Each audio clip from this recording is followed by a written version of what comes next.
All right, guys, good morning. Larry here at Bob's Fitness. I'm going to talk to you today about Ramadan training and all that, but right now it is about 4 o'clock in the morning, and I trained early today. I front loaded my training this week, so I trained Monday, Tuesday, Wednesday, and today because I'm not training tomorrow because I took the day off of work, going to Disney on Ice tomorrow, so just kind of want to take the day to chill out, spend some time with the wife, and go from there. So, legs are going to get slammed today, but the funny thing about it is that it probably won't take a whole lot of volume to get what I need done. As I've alluded to in previous videos and on Instagram, I'm pretty much exhausted on a daily basis when it comes to the gym. And when it comes to everyday life, I know this training block was extended out a lot longer than what it should have been extended out.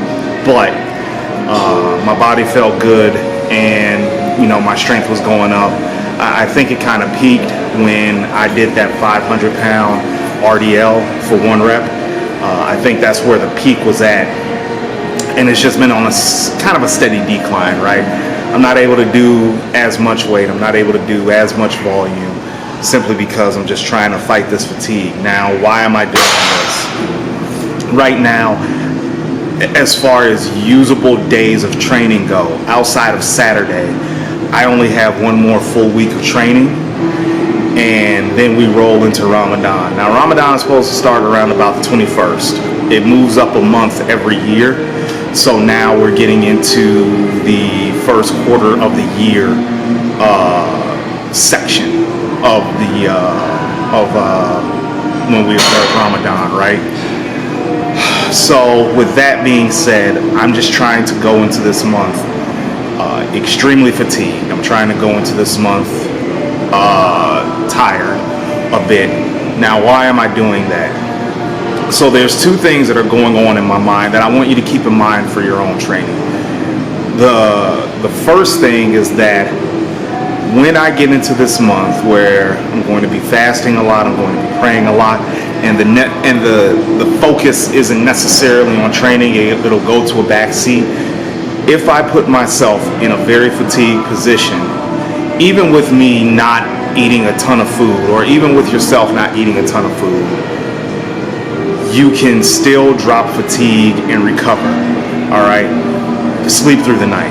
You can go to bed a little bit earlier.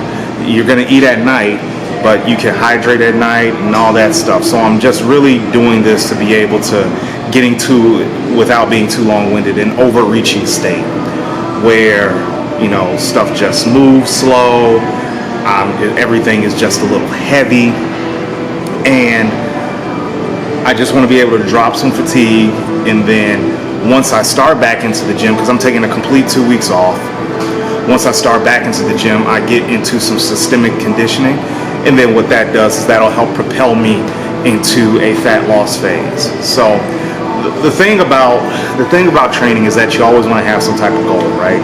And when you have these goals, you have to know what's ahead of you. So I knew Ramadan was ahead of me months ago.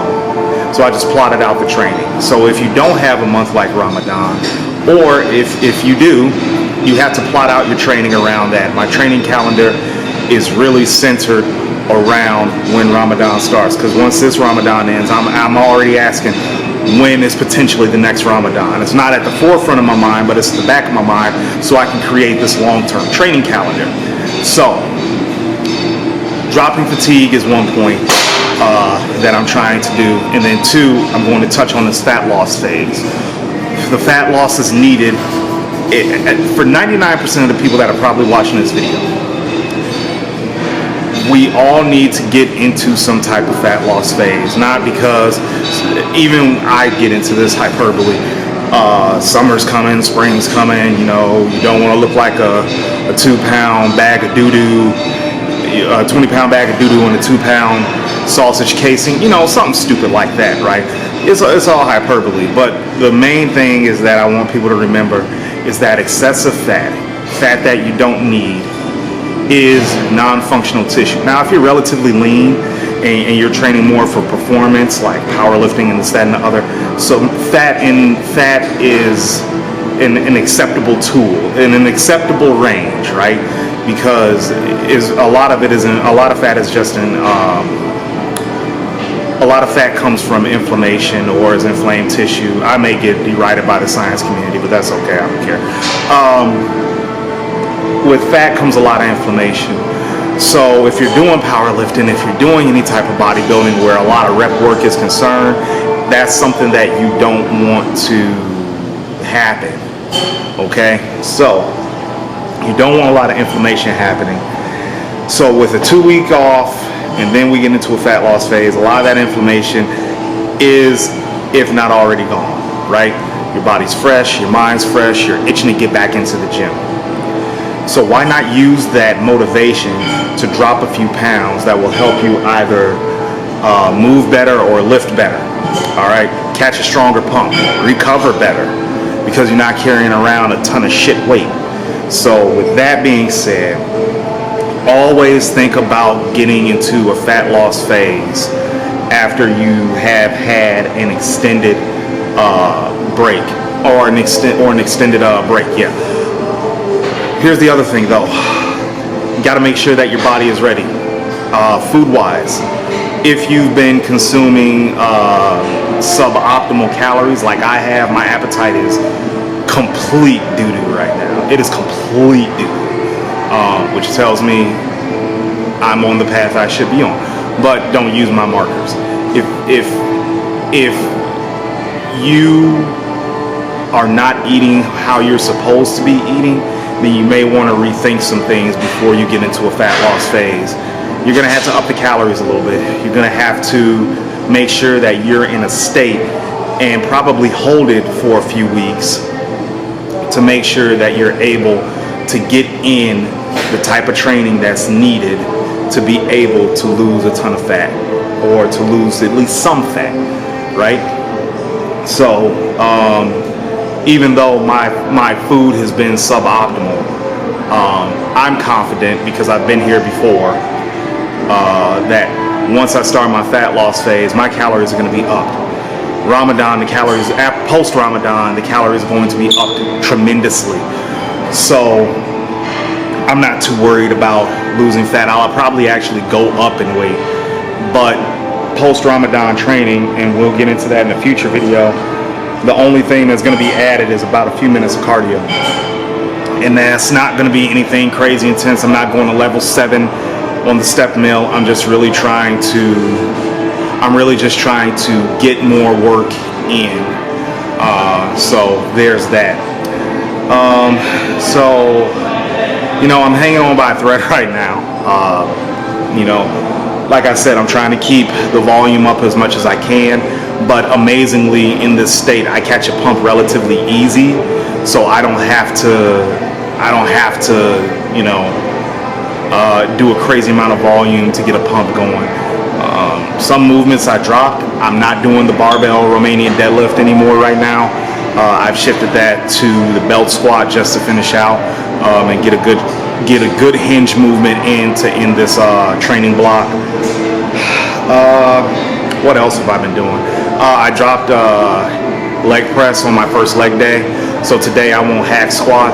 I will leg press, leg extension, and maybe do one more squatting variation, but outside of that, that's it. Direct glute work is still in. That doesn't fatigue me too much. I actually hit 15 reps with 2 plates on the glutator, if you know what I'm talking about. So that training has been going the way it's going. And today, I don't have a set goal. Really, these workouts are filler workouts. I'm focused on one thing: catching a strong pump, maintaining tempo, keeping the intensity as high as I can, and make sure I flood my muscles with a lot of intra-workout, because I have a 75-gram intra-workout shake between Gatorade and some God, I forgot the carbohydrate name. Cyclic dextrin. Yeah, there we go. John Meadows would kill me if he was alive. So I got about 75 grams of that going with an excessive scoop of essential amino acids. So that's the goal for today. Just try to maintain intensity, try to keep things up, catch a pump, and then go from there. Go home, get hydrated, get everyone out the door, take a little nap. I'll get some food in there at some point, but that's the goal for right now. So I've done enough rambling. Let's get to work.